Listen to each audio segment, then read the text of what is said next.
दोस्तों, रावण का नाम सुनते हमारे मन में 10 सिरों वाले दुष्ट पापी असुर की छवि घूमने लगती है।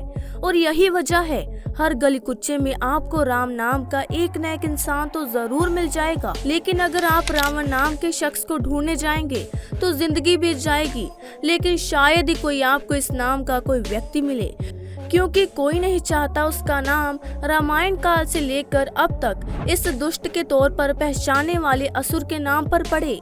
तो दोस्तों, अब तक आप रावण के बारे में सिर्फ वही चीजें सुनते आ रहे हैं जो इसे रामायण की कहानी का विलन बनाती है। शायद इसीलिए लोगों को ये नहीं पता कि असल मायनों में रावण था क्या, वे कितना ज्यादा बुद्धिमान था। ऐसे में क्या आप जानते हैं, रावण ने भगवान राम के लिए यज्ञ किया था।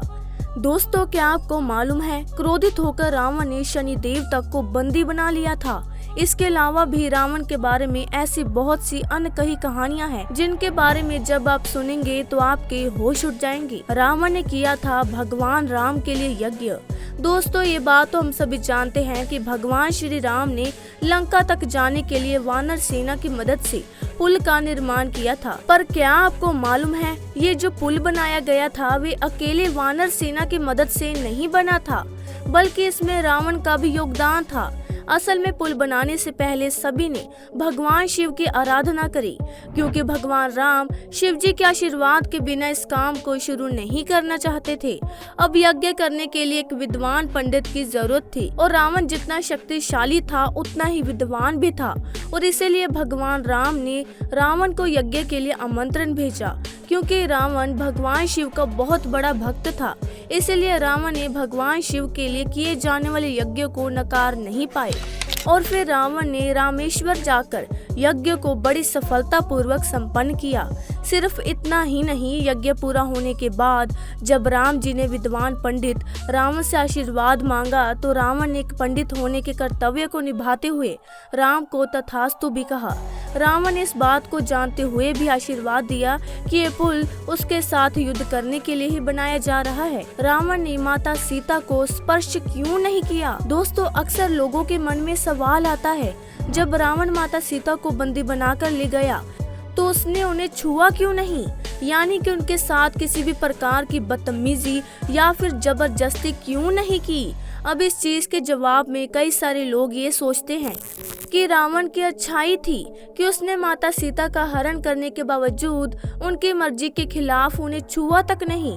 पर इस कहानी के पीछे का एक और पहलू है जो हमारे पुराणों में ही छुपा हुआ है। ऐसा कहा जाता है कि रावण महिलाओं को लेकर काफी कमजोर हुआ करता था, और अपनी इसी कमजोरी के चलते जब रावण ने नलकूरा की पत्नी के साथ गलत करने की कोशिश की, तो नलकूरा की पत्नी ने उसे श्राप दिया कि रावण अपने जीवन में किसी भी स्त्री को अपनी मर्जी के खिलाफ छूने की अगर कोशिश करेगा तो उसका नाश हो जाएगा। और यही कारण था कि रावण ने सीता का हरण करने के बाद भी उनसे दूरी बनाकर रखी, वरना तो लंका के राजा रावण के लिए जितना ही आसान सीता का हरण करना था, उससे कहीं ज्यादा आसान उन्हें अपनी पत्नी बनाना था। लेकिन रावण हमेशा सीता की मर्जी का इंतजार करता रहा, ताकि उसे और उसके साम्राज्य को कुछ न हो। शनि देव को बनाया बंदी। अगर आपको थोड़ा बहुत भी ज्योतिष विद्या और ज्योतिष शास्त्र में कीन है, तो आपको ये बात तो मालूम होगी कि उनमें ऐसा माना जाता है कि किसी भी इंसान के जन्म के समय ग्रहों की जो स्थिति होती है, उसका सीधा असर उस संतान की पूरी जिंदगी पर पड़ता है। ऐसे में परम ज्ञानी होने के नाते रावण को भी ग्रहों की स्थिति का बड़े अच्छे से पता था। इसीलिए रावण ने अपनी शक्ति के बल पर नव ग्रहों को आदेश दिया कि जब रावण के बच्चों का जन्म हो तो सभी ग्रह 11वें स्थान पर रहने चाहिए। कहा जाता है कि सभी ने रावण की इस बात को मान लिया, लेकिन शनि देव रावण की इस बात को मानने से बिल्कुल इनकार कर देते हैं और जाकर 12वें स्थान पर बैठ जाते हैं। शनि देव का ऐसा करना रावण को अपना अपमान लगा, इसीलिए रावण शनि देव के ऐसा करने से बहुत ही ज्यादा क्रोधित हो गए, और उसने अपनी ताकत का इस्तेमाल करके शनि देव को कई सालों तक अपने महल में बंदी बनाकर रखा। और इसके बारे में आप लोगों ने कई सारी कथाओं में भी सुना होगा। रावण के नाम के पीछे की कहानी हम आपको ये बता चुके हैं कि रावण भगवान शिव का कितना बड़ा भक्त था, लेकिन क्या आपको ये मालूम है कि रावण को उसका नाम भगवान शिव ने ही दिया था? हालांकि रावण को ये नाम किस वजह से मिला, इसे लेकर कई सारी कहानियां प्रचलित है, लेकिन एक कहानी ऐसी है जिसको अधिकतर लोग सच मानते हैं और इस कहानी के मुताबिक रावण के जन्म के समय उसका नाम दशानन रखा गया था। पर जब रावण ने लंका पर अपना राज करना शुरू किया तो रावण ने अपने परम परमेश्वर भगवान शिव से मिलने गया। हालांकि जब रावण भगवान शिव के पास पहुंचे तो भगवान शिव उस समय ध्यान में लीन थे।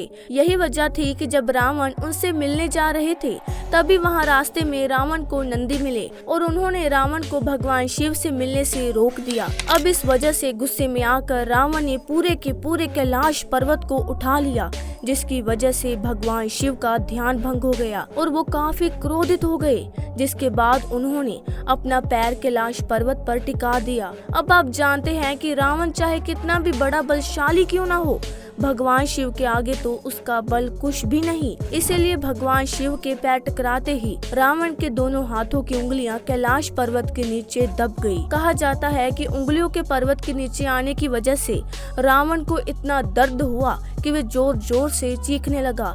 रावण के मुख से निकली दर्द भरी चीख इतनी ज्यादा भयंकर थी जिससे पूरी धरती हिल गई और यही कारण है कि भगवान शिव ने इन्हें रावण नाम दिया, जिसका मतलब होता है जोर से चिल्लाने वाला इंसान। हालांकि रावण का ये जो नामकरण है वे इतनी जल्दी नहीं हुआ था, क्योंकि भगवान शिव के क्रोध के सामने रावण की पीड़ा कुछ भी नहीं थी। पर फिर भी रावण इतनी जल्दी हार मानने वालों में से नहीं था। उसने भी ठान लिया था कि भगवान शिव को खुश करके ही मानेगा। इसीलिए रावण ने तांडव करना शुरू कर दिया। जाहिर सी बात है, कैलाश पर्वत से कुचली गई उंगलियों के दर्द को भूलकर जिस प्रकार रावण ने भगवान शिव को प्रसन्न करने में लगा हुआ था, उसे देखकर भगवान शिव का मन पिघल गया। क्योंकि भगवान शिव तो वैसे भी बहुत भोले हैं, जो अपने भक्तों की हर मनोकामना पूरी करते हैं। और यहाँ भी जब रावण भगवान शिव को प्रसन्न करने में लगा था तो भला भोलेनाथ कैसे क्रोधित रह सकते थे। वो रावण का ये प्रयास देखकर पिघल गए और फिर भगवान शिव ने रावण को अपना भक्त बना लिया। रावण को वीणा बजाने में थी महारत। दोस्तों, रावण को वीणा बजाने की कला में महारत हासिल थी। और अगर आपने कभी रामायण को ध्यान से देखा हो तो आप ये बात जानेंगे कि रावण के सेना के झंडे पर वीणा का चित्र बना हुआ था। इसके अलावा ऐसे कई सारे चित्र भी हैं जहाँ पर आपने रावण को वीणा बजाते हुए भी देखा होगा। कई पुरानी कथाओं में भी इस बात का जिक्र किया गया है कि रावण को संगीत का बहुत शौक था और वो बहुत ही शानदार वीणा बजाता था। सिर्फ इतना ही नहीं, कई सारी कथाओं में ये भी सुनने को मिलता है कि रावण इतना मधुर वीणा बजाते थे कि देवी देवता भी उसकी वीणा की आवाज सुनकर प्रफुल्लित हो जाते थे और इनका संगीत सुनने के लिए वो भी स्वर्ग से धरती पर आ जाते थे। ऐसा भी माना जाता है कि रोज रावण भगवान शिव को प्रसन्न करने के लिए भक्ति में लीन होकर वीणा बजाता था। रावण का भगवान शिव के प्रति अपनी भक्ति दिखाने का ये एक बहुत ही अनोखा जरिया था। वह ध्यान तो करता ही था पर उसके साथ पूरी तरह से भक्ति में लीन होकर घंटों वीणा भी बजाता था। रावण की पूजा। दोस्तों, हिंदू धर्म में तो रावण को एक दुष्ट, पापी और असुर के तौर पर दिखाया जाता है। हालांकि कई सारे पुरानी कथाओं में ये भी बताया जाता है कि अगर रावण के अंदर का अहंकार खत्म हो जाता तो उससे ज्यादा ज्ञानी और शक्तिशाली पुरुष कोई नहीं था, लेकिन रावण के अहंकार ने उसका अंत कर दिया। और ये चीज आप भी अपने बड़े बुजुर्गों से हमेशा ही सुनते आ रहे होंगे। लेकिन क्या आपको ये मालूम है कि जैन धर्म शास्त्रों में भी रावण के कई सारी विशेषताओं और उसके गुणों का उल्लेख किया गया है। यहाँ तक कि कुछ जैन तीर्थ स्थल ऐसे भी हैं जहाँ पर रावण की मूर्तियाँ भी देखने को मिलती है।